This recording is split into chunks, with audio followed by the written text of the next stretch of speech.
Have you ever considered making a podcast? Well, Spotify has a great platform that lets you make them very easily, distribute them everywhere. You can even earn money while doing so, and it's all in one place. And the best part, it's all for free. It's called Spotify for Podcasters, and it's really simple to get started. So you record and edit your podcast right from your phone, your computer, whichever one that you like. And then when you publish them, they distribute your podcast directly to Spotify and also everywhere else that podcasts are heard.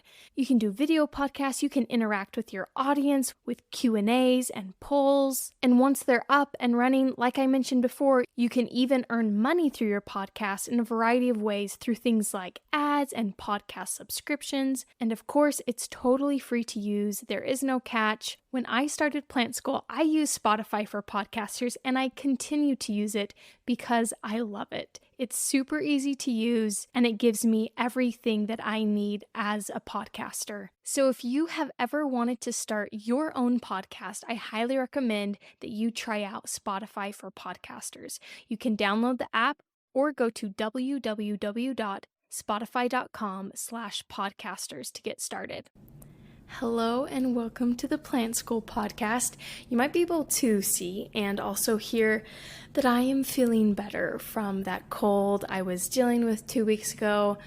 I cannot tell you guys how awful that week was. Just having to move while being sick, I do not recommend it. So I am so grateful to be back and feeling well and be able to do an actual episode with a voice that is not super scratchy. So to begin, I have not forgotten, I did promise a giveaway winner.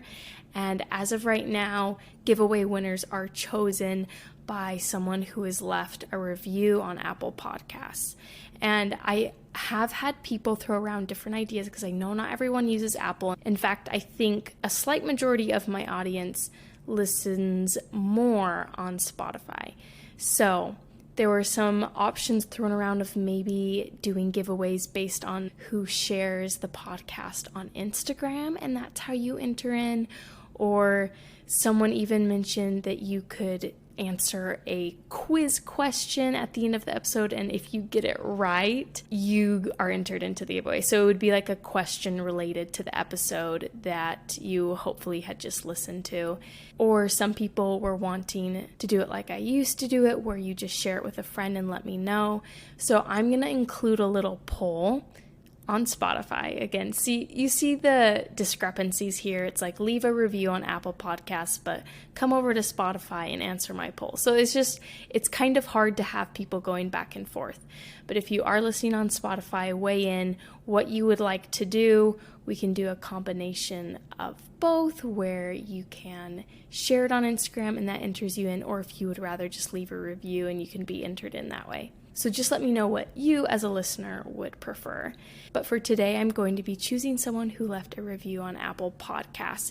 And this review was left by kcreations.plants. If that is you, please shoot me an email. It's just tennyplants, TENNEY plants @gmail. And let me know that you were the one who left this review. And I will get you a gift card sent to you so that you can go on a plant shopping trip on my dime. This person said, 20 stars if I could. I love listening to your podcast while I'm working. Not only does it help with time going by, I learn so much from you. I got into plants when I was pregnant, waiting to welcome my little boy Earthside. I look forward to all of your episodes every week. Thank you for your time and your effort into the plant podcast world for all of us plant people. Thank you so much for that sweet review. I always love reading these. Also, I hope your little boy made it here safely. I feel like when I was pregnant with my first is kind of when I started content creation for houseplants. So I'm so glad that there are other people in similar shoes that are joining in and learning more about plants. All right, so today's episode is top 10 flowering houseplants. Because I was going through that few weeks of sickness and moving, I wanted to do kind of a fun episode. By fun, I also mean that I needed to do one that was easier for me to research because I have just been hammered with so many things that need to be done, and it goes both ways. It's fun, and it was easier for me. And with summer and flowers being out, I thought this would be a fitting episode, and I really tried to choose houseplants that perhaps you have not heard of before, not just like you're saying like, oh, like a peace lily, that's in the top 10 flowering houseplants. No, I wanted to choose houseplants that are different and fun to maybe give you some ideas if you do want a pop of color in your home. And just as a note before we begin, to help a houseplant actually flower, because you can have a flowering houseplant and it doesn't flower, it doesn't do anything, but just so you know, you need plenty of sunlight to really help a houseplant get to that flowering stage. That is probably the biggest key. And then also feeding them regularly with fertilizer can really help them have those necessary nutrients to flower. Honestly, it's just taking good, consistent care of your houseplant. It will help it flower. So without further ado, here's my top 10 list in no particular order. If you are watching the video podcast, then you will be able to see pictures as they pop up of each plant so you can kind of get a visual idea. But for those who are listening, I will try to describe it to you so you know what I'm talking about. So number 1 is the Christmas cactus. And I know I said I'm trying not to mention ones that you are super familiar with. I feel like this is a super common one, but I also feel like it's underrated. They're really easy to care for, really easy to propagate, and their blooms are just so beautiful and stunning. They come in a really wide variety of colors. They have pink, red, scarlet, orange, gold, cream, white, like I said, a lot of different colors, and they can almost just cover the entire Christmas cactus with flowers. They're really beautiful. As long as they get plenty of sunlight, it is quite easy to get them to flower every year. Number 2 is a flowering maple. This is one that I'm not super familiar with, so when I found out, I was like, wow, this is actually really pretty. It's not a real maple. Its scientific name is Abutilon striatum, and it is in the Malvaceae family, which is the mallow family. It's native to southern Brazil, and it has these flowers on it that are kind of similar to like a hibiscus flower, if you're familiar with those. And they come in orange, pink, yellow, or red. So again, a variety of flowers.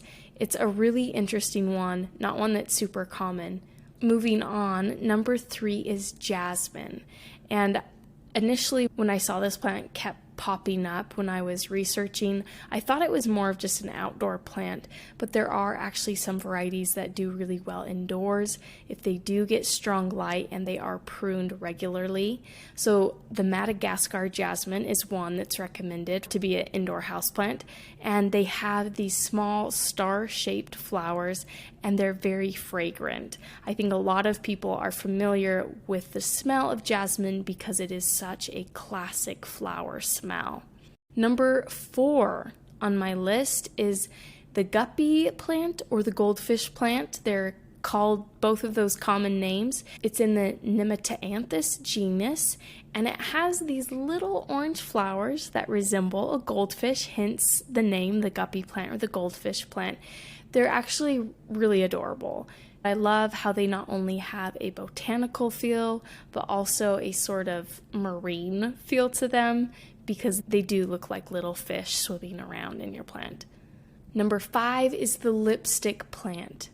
Its scientific name is Aescyanthus radicans, and it is also a close relative of the guppy plant. They're kind of similar in the way their flowers are produced, but they look quite different. The lipstick plant, they have these red tubular flowers that resemble a tube of lipstick. Some people think it resembles something other than lipstick, if you know what I mean, but I like to think of it as just resembling lipstick.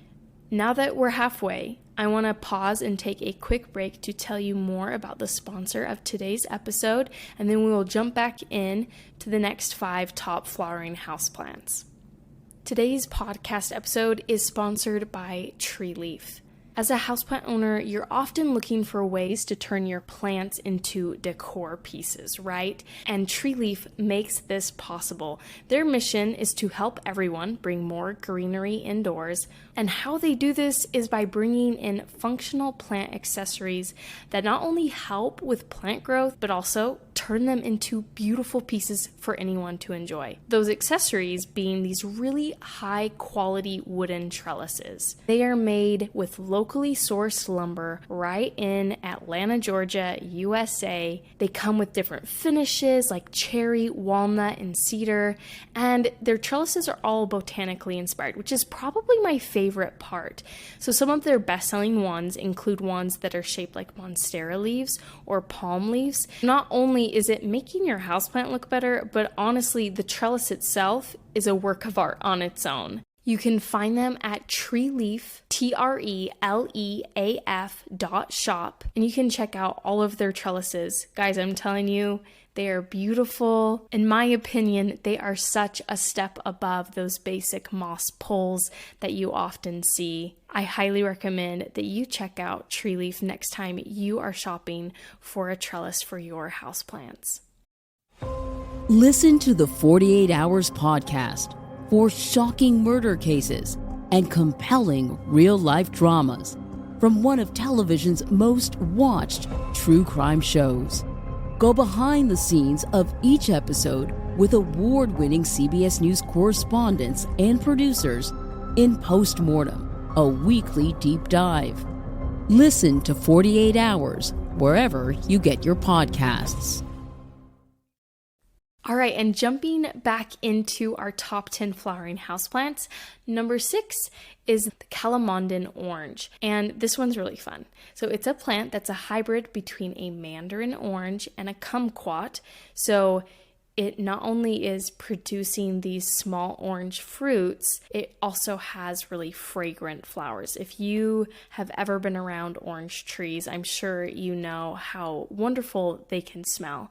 It can be grown indoors. Again, it needs a lot of sun. So if you have a really sunny area in your home, this can be a great one. And the fruits that it does produce, you can use it like you would a lemon. You can also use it to make marmalade. I love a dual purpose plant. So the Calamandan orange is pretty high on my list of top 10 flowering houseplants. Number 7 is the Brazilian firework plant. The scientific name is Porphyrocoma pollyanna, and it has these deep red bracts, and bracts again are just modified leaves that are colored. They kind of draw in pollinators to the true flower. So it has these deep red bracts, and the purple flowers come out of these bracts, and it kind of looks similar to fireworks popping in the sky. And the leaves are actually really beautiful themselves. They kind of look similar to a calathea. So if it's not flowering and you simply just have the foliage, it's a really pretty plant. That can be kind of hard to find with flowering houseplants. Oftentimes they have really basic foliage, but not so for the Brazilian firework plant. Number 8 is the jungle geranium. Its scientific name is Ixora, and it has these large umbel-like flowers that look like annual geraniums or kind of like little hydrangeas, if that gives you an idea for what the flower looks like. They come in orange, red, or yellow, and I just think they're fun because it's like this little ball of flowers that they produce. Number 9 is the Cape primrose. Scientific genus is Streptocarpus, and it has these really beautiful bluish purple flowers, and they also can come in white, pink, purple, yellow, and red, but they do resemble the primrose flower. So they're kind of these dainty looking flowers, and they can also have different colors on the petals, so they can be bicolored. They aren't simply one color, which is kind of fun to have multiple colors within one plant. Number 10 is the black-eyed Susan vine. I did not even know this one was a thing. So its scientific name is Thunbergia alata. And no, it's not related to the black-eyed Susan, but its flowers do look very similar to that plant. So it's a popular houseplant because it's super easy to propagate by stem cuttings, and because of their flowers, which, like I mentioned, look like black-eyed Susans because they have those yellow petals and a black center, but they do also come in other colors. They come in red, salmon, and white, and they usually need some sort of trellis to contain its vining, which, if you heard my ad earlier, this is not related or on purpose, but you could check out tree leaf trellises if you do end up getting a black-eyed Susan vine. So that was number 10, but I could not help but adding 2 more. And this is very typical of me. I make top 10 lists and I always add more than I should.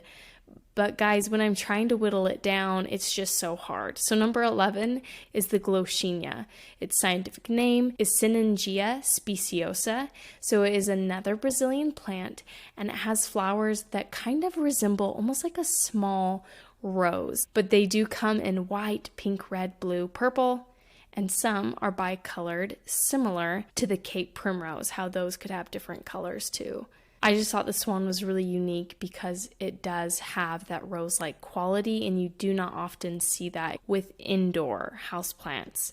And then number 12, my true last one, and I just couldn't not mention these plants, and that is orchids, which are probably like the queen, king of the flowering houseplant world. They have some of the most unique and stunning flowers, and I couldn't really pin it down to one single orchid that I especially recommend. There's about 2,800 species of orchids. There's a lot, and I don't have one in particular because I simply find them all so fascinating and beautiful. And with that, like I promised, that was my last one. That is my list of top 10/12 flowering houseplants. Thank you so much for being here and listening. I hope that you will join me in 2 weeks for another episode of the Plant School Podcast.